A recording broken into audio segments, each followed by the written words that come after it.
اور حجاجان اکرام یہ مدینہ پاک ہے. حضور سے پہلے اس کا نام یثرب تھا، یہ تو میں نے آپ کو بتا دیا ہے. جب حضور یہاں آمد تشریف فرما ہوئے تو اس شہر کے بہت سے نام تھے. کوئی مدینہ طیبہ کہتا تھا، کوئی مدینہ الرسول کہتا تھا، کوئی مدینہ منورہ کہتا تھا. لیکن آپ صلی اللہ علیہ وآلہ وسلم نے اس شہر کو جو نام دیا وہ نام تھا مدینہ الشفا، کہ یہاں کی دھوپ میں بھی شفا ہے، یہاں کی چھاؤں میں بھی شفا ہے، یہاں کی مٹی میں بھی شفا ہے، یہاں کی آب و ہوا میں بھی شفا ہے. تو یہ مدینہ پورا شفا کا ہے، یہ شفا والی جگہ ہے. یہاں بیماریاں ختم ہو جاتی ہیں، یہاں ہر چیز دل نہیں توڑے جاتے. وہ کہتے ہیں نا کہ حاجیو آؤ شہنشاہ کا روزہ دیکھو، کعبہ تو دیکھ چکے کعبے کا کعبہ دیکھو. یہ وہ جگہ ہے.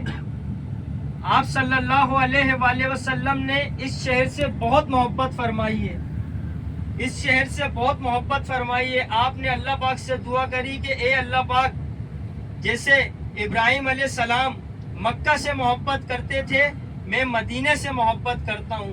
اے اللہ پاک، جتنی برکتیں تو نے مکہ کو عطا کی ہیں اس سے ڈبل برکتیں تو مدینے کو عطا کر دے.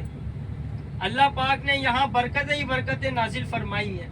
آپ دیکھیں یہاں پر رزق کی کمی نہیں ہے، کیونکہ آپ صلی اللہ علیہ وآلہ وسلم نے اپنی امت کے لیے رزق کی دعا فرمائی تھی کہ یا اللہ میری امت بھوک کی حالت میں ہلاک نہ ہو، اس پہ قحط نہ آئے بھوک کا. تو اللہ پاک نے آپ صلی اللہ علیہ وآلہ وسلم کی یہ دعا بھی قبول فرمائی. اب آپ یہاں دیکھیں کہ کتنا کھانا ضائع ہوتا ہے.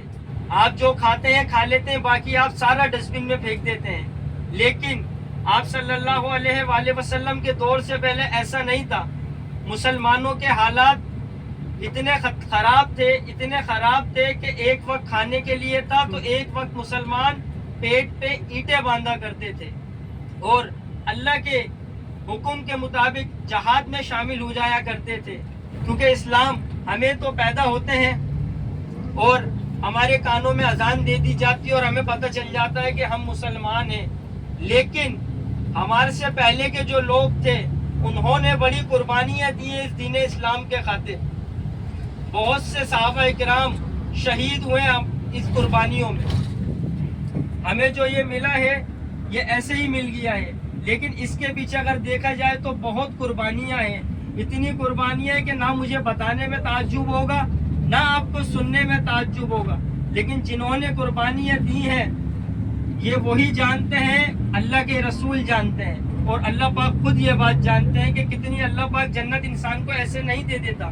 اللہ پاک فرماتا ہے میں نچوڑ کے رکھ دیتا ہوں انسان کو، اور لوگ سمجھے کہ ہم نے اچھا کام کر لیا ہے ہمیں جنت مل جائے گی، ہم نے یہ کام کر لیا ہمیں جنت مل جائے گی. بے شک اللہ پاک کو ایک نیکی پسند آ جائے تو انسان کے سارے گناہوں کو معاف فرما دیتا ہے، اور اگر انسان کی کوئی خطا اللہ کو بری لگ جائے تو اس کی زندگی بھر کے اعمال نیست و نابود کر دیتا ہے.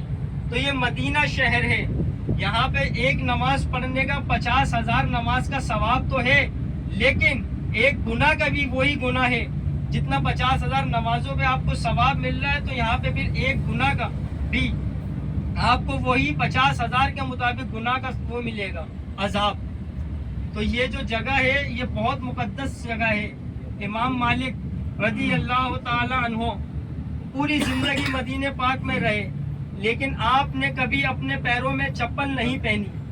جب آپ سے پوچھا گیا کہ آپ پاؤں میں چپل کیوں نہیں پہنتے تو وہ فرماتے ہیں کہ مجھے ڈر لگتا ہے کہیں میری ناپاک چپل اس جگہ نہ چلی جائے جہاں میرے حضور نے اپنے قدم رکھے ہوں، جہاں میرے حضور نے اپنے قدم رکھے ہوں.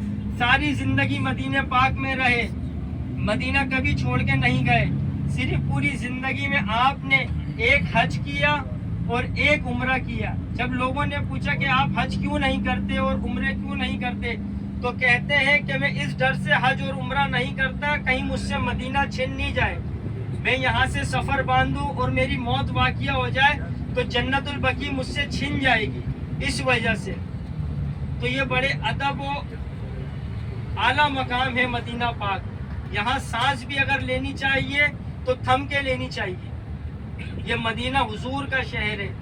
ماشاءاللہ ماشاءاللہ. ہم مسجد قبلتین کی طرف پہنچ گئے ہیں اور جب مسجد قبلتین کے قریب پہنچیں گے تو میں آپ کو ایک اللہ پاک کا جیتا جاگتا معجزہ دکھاؤں گا. یہ اللہ پاک کا معجزہ ہے. آپ دیکھیں گے کہ وہاں پر 2 گنبد بنے ہوئے ہیں. ایک گنبد جو اشارہ کرتا ہے وہ اشارہ کرتا ہے مسجد اقصی کی طرف, اور جو دوسرا گنبد ہے وہ اشارہ کرتا ہے مسجد الحرام کی طرف.